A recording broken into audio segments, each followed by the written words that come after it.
with roll call. And hopeful certification of a quorum. Town of Ashland, Miss Mertz Gwynn. Here. Charles City County, Miss Adams. Chesterfield County, Miss Smith. Miss Walker. Goochland County, Mr. Goyne. Here. Hanover County, Mr. Vidunas. Here. Henrico County, Miss Smidler. Mr. De Leon. New Kent County, Miss Inman. Good afternoon. Here. Powhatan County, Miss Dutton. Mr. Haney. Here. City of Richmond, Mr. Wagner. Here. Oh, gotcha. Okay. GRTC, Mr. Darkwa. Present. Cvta, Mr. Parsons. Here. Plain RVA, Mr. Bushing. Here. VDRPT, Ms. Dubinsky. Mr. Hudson. VDOT, Mr. Hagan. Here. RMTA, Ms. Dean. Virginia Port Authority, Ms. Nelson. Here. And we do have a quorum. Well, fantastic. Okay, item 4, I'm not aware of any amendments to the agenda. Does anybody have any that they wish to request? Okay, moving along, we are item 5, approval of the May 11th, 2026 meeting minutes. We'll need a motion and a second from anybody that was present during that meeting. I motion that we approve. I'll second. Okay, great. Any discussion? Okay, this can be handled by voice vote, so I'll ask the question. All in favor, please say aye. Aye. Aye. Aye. Any opposition or abstentions? Seeing none, motion passes. Next on our agenda is opportunity for the public to address the committee. Do we have anybody in the queue wishing to address the committee? Okay. Hearing and seeing none. Item 7, election of CVTA TAC chair and vice chair. Okay, this is an action item. Yes, sir. Thank you, Mr. Chair. I can pick this up, and this is the meeting annually where TAC elects a chair and vice chair for the fiscal year. So this would be the in service to the TAC from July 1 through June 30th of 2027. My suggestion is to take this up as 2 separate votes. So we would receive nominations from the floor for chair and take that action, and then move on to vice chair. And following that vote, the TAC has decided, and we can report that to the authority at their meeting at the end of the month. So unless there's any objections, we'll open the floor for nominations for chair. I'd like to go ahead and nominate Daniel Wagner to serve as chair. I'll second that. Wagner. Okay, we have a motion and a second. Well, hold on. I think we can, are there any other nominations for chair?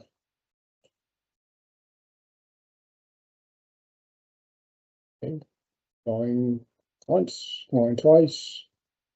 Okay, so we'll need a roll call vote on Daniel's nomination to serve as chair. Town of Ashland, Miss Mertz Gwynn. Yay. Chesterfield County, Miss Smith. Aye. Goochland County, Mr. Goyne. Aye. Hanover County, Mr. Vidunas. Aye. Henrico County, Miss Smidler, Mr. De Leon. Did either of them join? Not yet. Yeah, Okay. Powhatan County, Mr. Haney. Aye. City of Richmond, Mr. Wagner.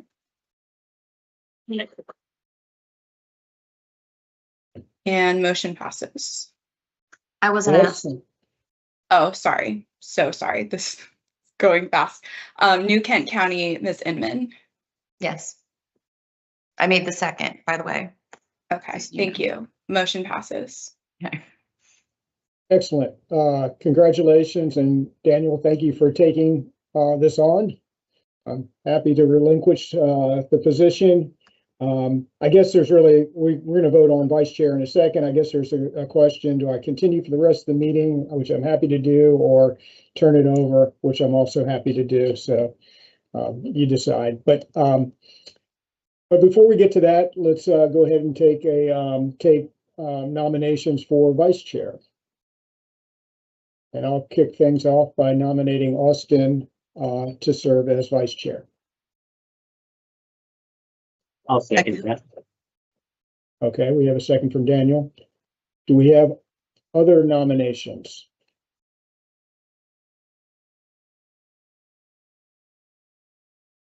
Anybody else? Okay, let's also put this to a vote. Town of Ashland, Ms. Mertz-Gwynn. Aye. Chesterfield County, Ms. Smith. Aye. Goochland County, Mr. Goyne. Aye. Hanover County, Mr. Vidunas. Aye. Powhatan County, Mr. Haney. Aye. New Kent County, Ms. Inman. Aye. City of Richmond, Mr. Wagner. Aye. Okay, did I get everyone? I believe so, yes. Okay, motion passes. Fantastic. So I guess, Daniel, it'd probably be best that I continue for the remainder of the meeting, and then at that point you take over, just because I have had the benefit of being able to be briefed on these items, and so anyway, no slight intended. So Sounds like a plan to me. okay, very good. So the next item are a series of project administration agreements. And Chet, would you talk about these briefly? Yes, sir. Actually, we have, we'll talk about items 8A and 8B first. So the first is 8A, which is VDOT project agreement 0057. This is a project agreement for short pump area improvements in Northgate and Interchange on page 9 in your packet. This is an action item to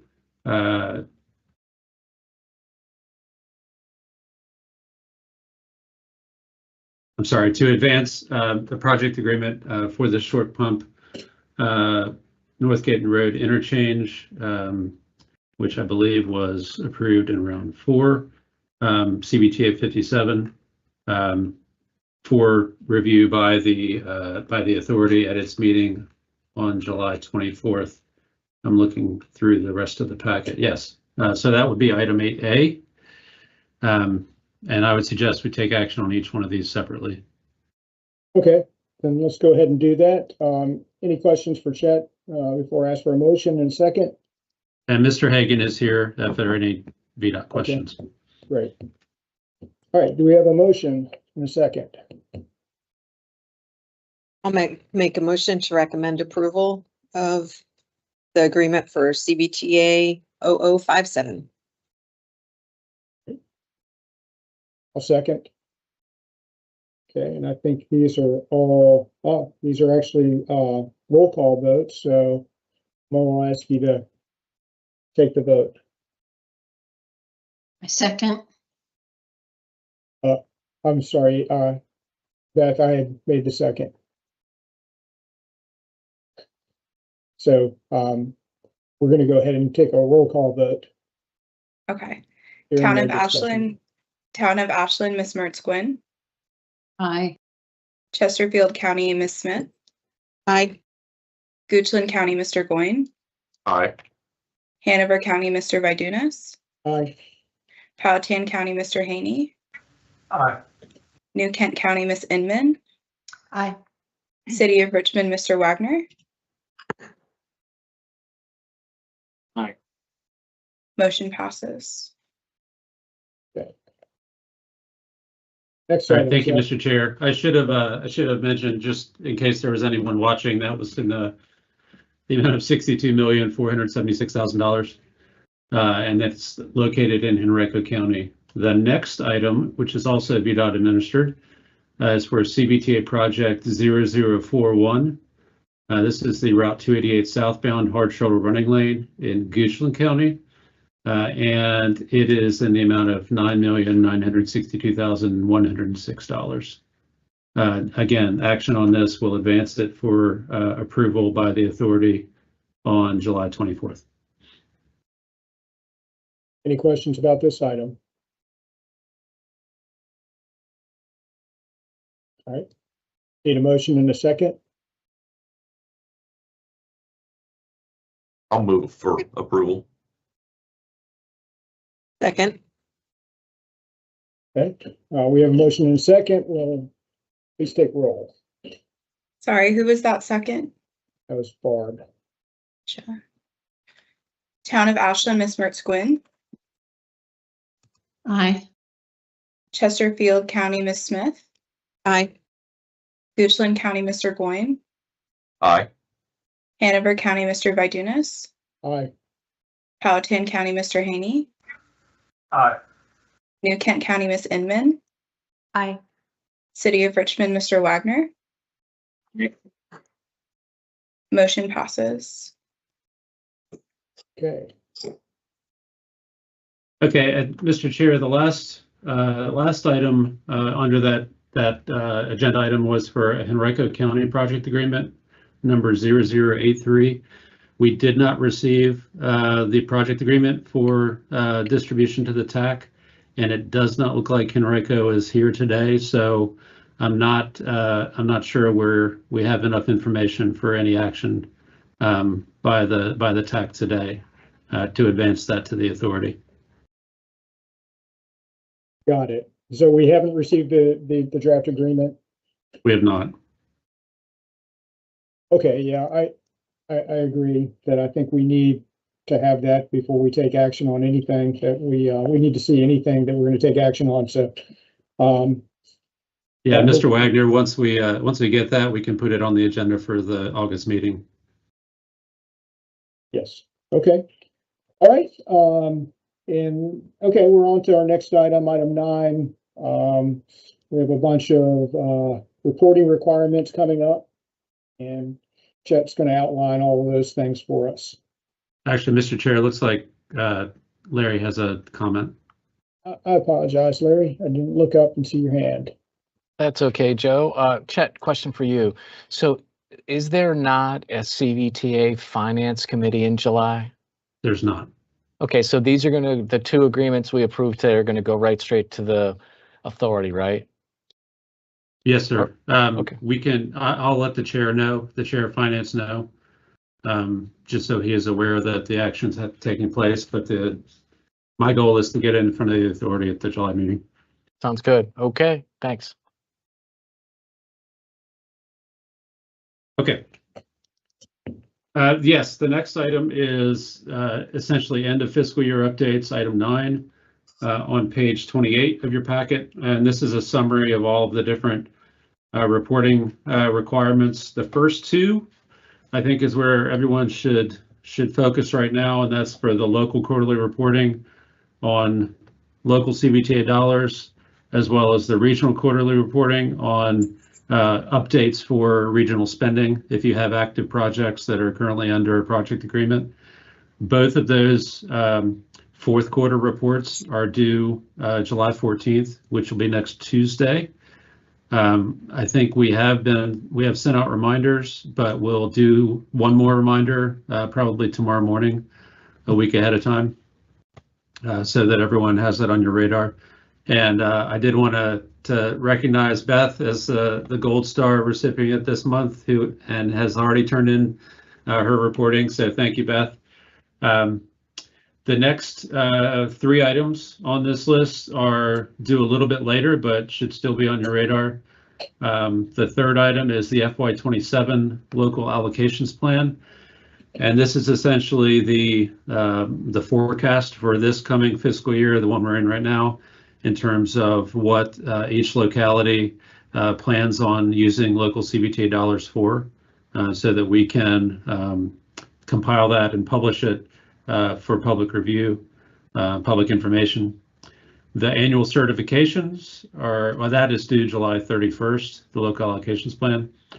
The annual certifications are due September 15th, is the typical goal, and that is essentially taking the 4 quarterly reports from FY26, which we just finished, and compiling into a full database table of all of the local spending for this previous year.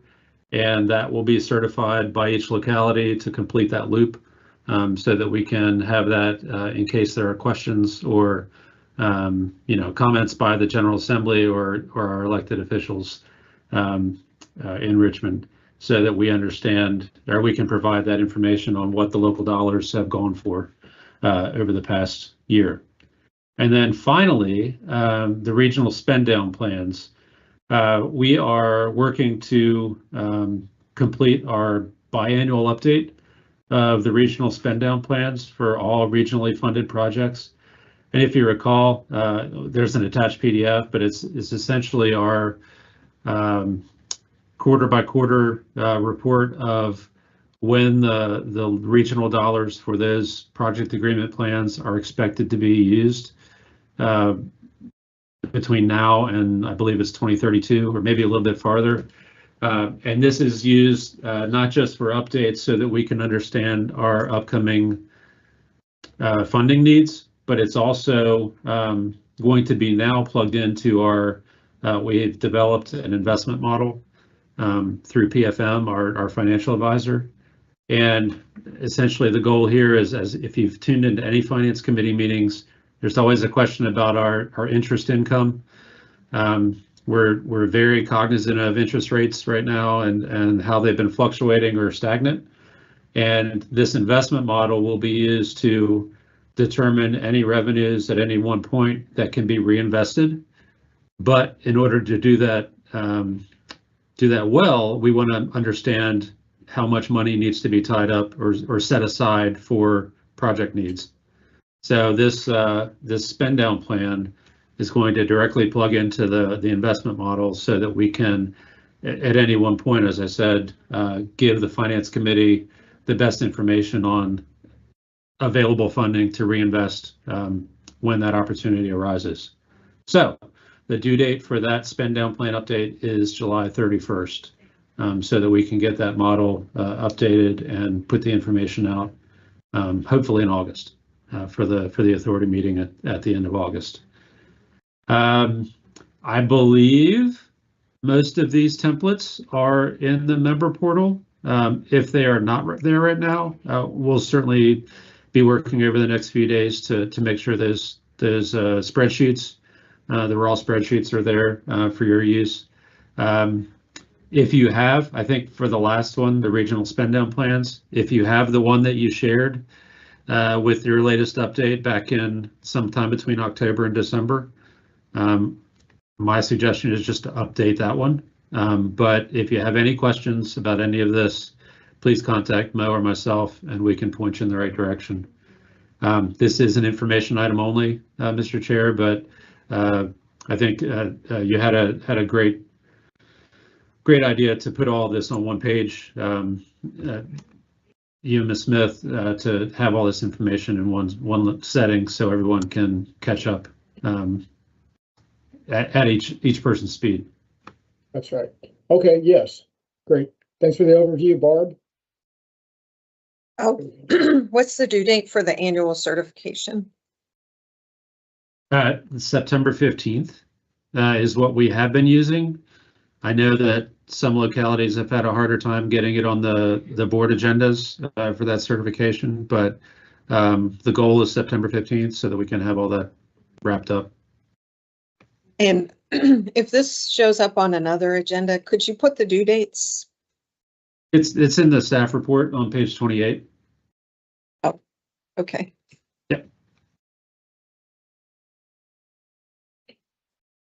Okay, any other questions? Okay, our next item concerns the regional allocation framework. Annually or not annually, I guess maybe biannually, since we're now on a biannual schedule for funding applications. After each cycle, we'll look at the framework and look at ways that we might enhance it or modify it or improve it, whatever the case may be. So this is Chet's just going to brief us on that. We don't have an action associated with this item today. So it's probably something that we'll be working on in the coming months. So anyway, Chet. Yeah, thanks. So I think you covered the general overview. There's a memo on page 44 and 45, kind of reviewing that approach as part of our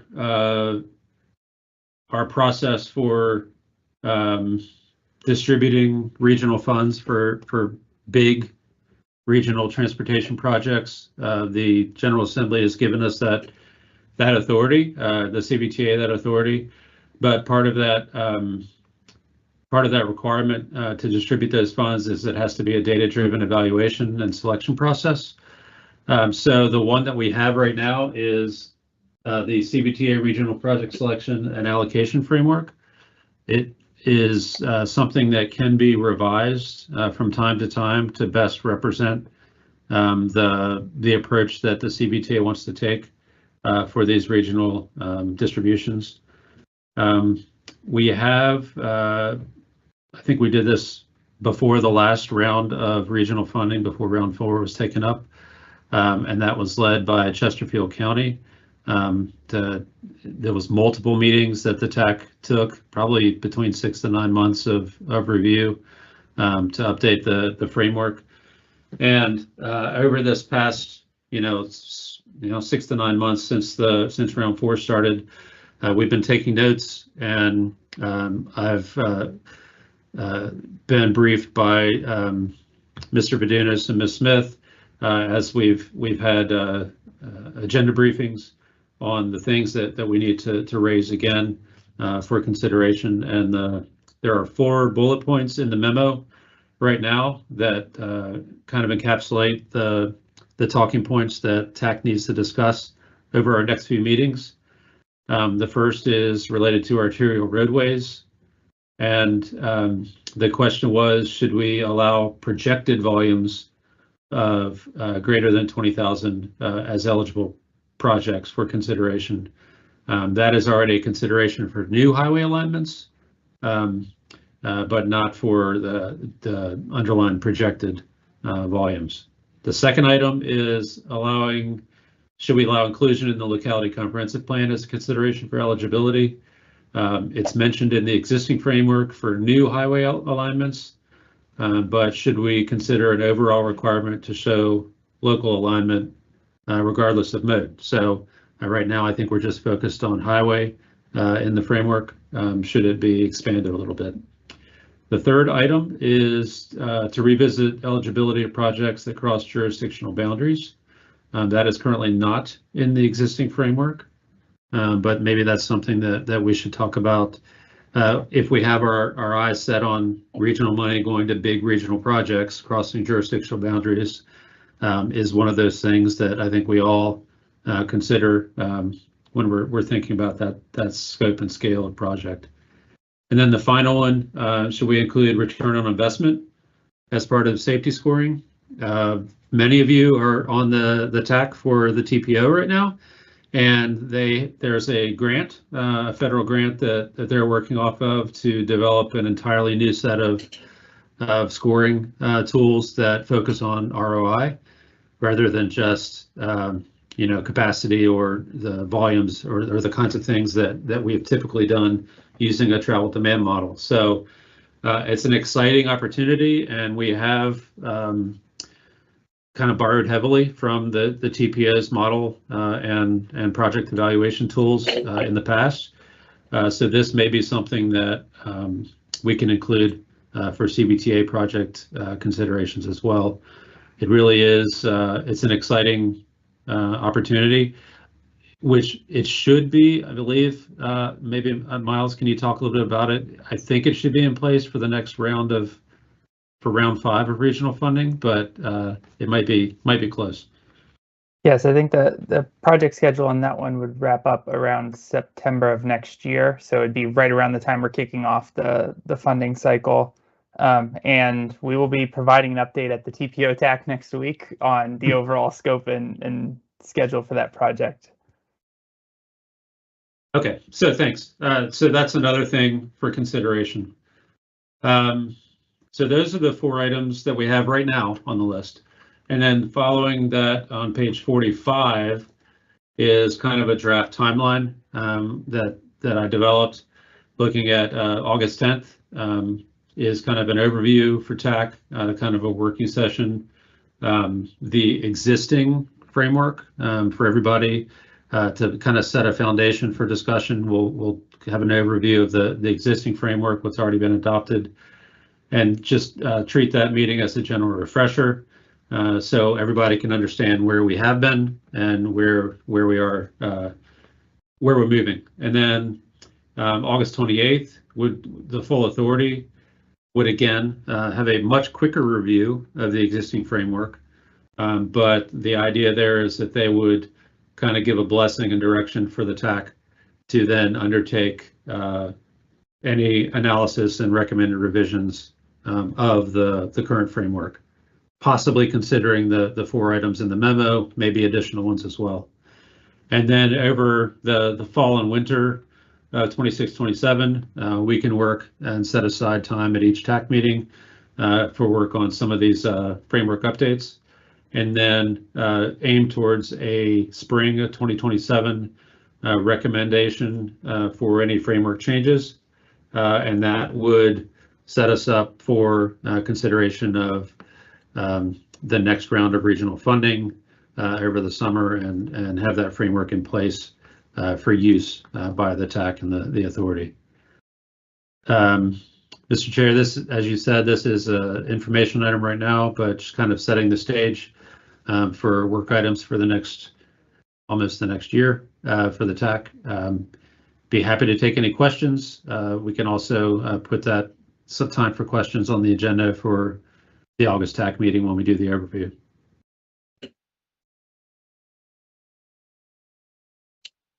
Alrighty, thank you. That's something to look forward to. Now is the opportunity for TAC members. Anybody has any comments they'd like to share for the good of the order? Nope. Okay, well, my time in this role is coming to an end. Go ahead. I see Mr. Wagner had his hand raised. Oh, I'm sorry, Daniel. Sorry, Joe, I'm going to steal your thunder and give it right back to you. Okay. Wanted to formally thank you, Joe, and Ms. Smith for your service over the past year leading this group. It's been a pleasure, and we're very much appreciative of your time and service, because I know it helps a ton to have some folks with y'all's institutional knowledge to run a good meeting and good processes. So very much appreciate your approach to it, and looking forward to working with staff and Mr. Gwen moving forward. Yes, awesome. Thank you so much for that. No, I really have enjoyed this. Yeah, it's a little bit of additional additional assignments to manage, but it's been very rewarding, and I appreciate the opportunity and the support, and from Barb and from Chad and from Mo. You guys have been great as well. So thank you for that, and thanks for the opportunity. We'll have our next meeting on August 10th at 1 p.m. Mr. Wagner will be leading that, and so I'm happy to adjourn this meeting. Have a good day. So have a great rest of the day, everybody.